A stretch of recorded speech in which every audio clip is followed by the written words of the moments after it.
আসসালামু আলাইকুম ফ্রেন্ডস, আমি ডাক্তার ফরহাদ হোসেন। এই মুহূর্তে যে যেখান থেকে আমার এই ভিডিওটি দেখতেছেন আপনাদের প্রত্যেককে জানাই আন্তরিক ধন্যবাদ, সেই সাথে আন্তরিক কৃতজ্ঞতা। আশা করি সবাই অনেক ভালো আছেন।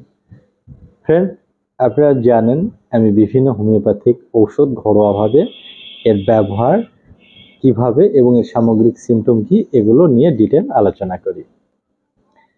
আজকেও মোস্ট এসেনশিয়াল একটি হোমিওপ্যাথিক রেমেডি যেটির নাম আছে ফসফরাস, এটির কিছু লক্ষণ বলবো, কোন কোন রোগে ব্যবহার করা হয় সেগুলো সম্পর্কে বলবো। এটি মেল হেলথ রিলেটেড একটি হোমিওপ্যাথিক ঔষধ প্লাস আদার অন্যান্য সমস্যায় এটি ব্যবহার করা হয়। তাহলে প্রথমে ধারণা নেই কোন কোন রোগে এটি ব্যবহার করা হয়। বিভিন্ন ধরনের মেল হেলথ রিলেটেড ডিজিজ, ঘন ঘন প্রস্রাব, গনোরিয়া, এর সাথে যাদের জরায়ুর বহির্গমন মহিলাদের তাদের কাজ করে শ্বেতপ্রদর, ব্রণ, ফোড়া, অশ্ববলি, এগুলো সমস্যায় খুবই কার্যকরী। এছাড়া শুষ্ক কাশি, কোষ্ঠকাঠিন্য, পলিপাস, পক্ষাঘাত, বাত ব্যথা এবং সায়াটিকার ব্যথাতেও খুবই ভালো কাজ করে ক্যালকেরিয়া ফস।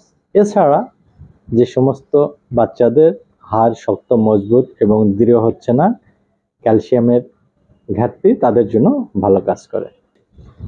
চলুন এখন ক্যালকেরিয়া ফসফরিকাম সম্পর্কে কিছু সিমটম জেনে নেই, কোন কোন লক্ষণে এটি ব্যবহার করা হয়, অর্থাৎ বিশেষ কিছু সিমটম মেল হেলথ বা আদার সবগুলো মিলে। এটি সাধারণত ধাতু দুর্বলতা এবং উদরাময়ের জন্য খুবই কার্যকরী একটি হোমিওপ্যাথিক ঔষধ। নাম্বার 2, মানসিক পরিবর্তনশীলতা রোগীর মধ্যে লক্ষণীয় বিষয়। নাম্বার 3, ঠান্ডায় বৃদ্ধি এবং রোগের কথা মনে পড়লেই রোগের বৃদ্ধি ঘটে। নাম্বার 4, ঋতুকালে মুখমণ্ডলের অস্থির উপরে যদি বিভিন্ন ধরনের সমস্যা দেখা যায় তাতে ভালো কাজ করে। অস্থির উপরে অনেক সময় বিভিন্ন ধরনের উদ্বেগ দেখা দেয়। নাম্বার 5, এই রোগীদের কিছু মানসিক সিমটম হচ্ছে সান্ত্বনায় বৃদ্ধি, সান্ত্বনায় উপশম এবং সঞ্চালনে অনেক সময় বৃদ্ধি ঘটে।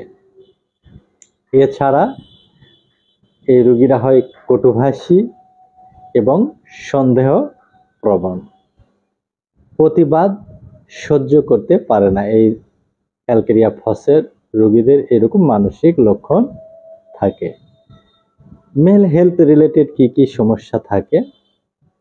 যাদের অশ্বারোহণকালে এবং সঙ্গম ইচ্ছা বাতিত লিঙ্গ দাঁড়িয়ে যায়,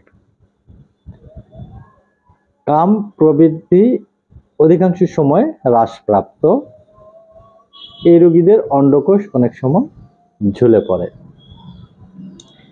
এই রোগীর বিশেষ প্রকৃতি হচ্ছে অনৈচ্ছিক মূত্রত্যাগ, ইচ্ছার বাইরে মূত্রনালীতে জ্বালা পোড়া থাকতে পারে প্রস্রাব করার সময়। এই রোগীদের বিশেষ বিশেষ ঠান্ডা এবং আর্দ্র আবহাওয়ায় রোগ বেড়ে যেতে পারে। এদের প্রস্রাব অনেক সময় ঝাঁঝালো এবং তলানিতে শর্করা থাকতে পারে।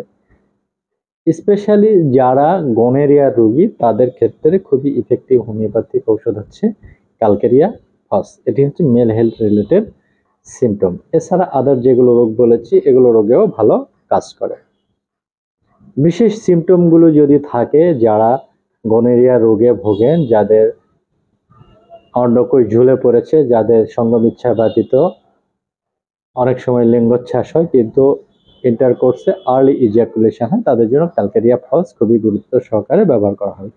এটি সেবন বিধি হচ্ছে ঘরোয়াভাবে 1 থেকে 2 ফোঁটা সামান্য পানির সাথে মিশিয়ে 3 বেলা খাবারের আগে সেবন করতে হবে, অথবা পিল বা গ্লোবিউলে করে 4টি করে পিল 3 বেলা খাবারের আগে চুষে চুষে খেতে হবে। কতদিন খেতে হবে? 1 থেকে 1.5 মাস, অথবা রোগ যতদিন ভালো না হয়েছে।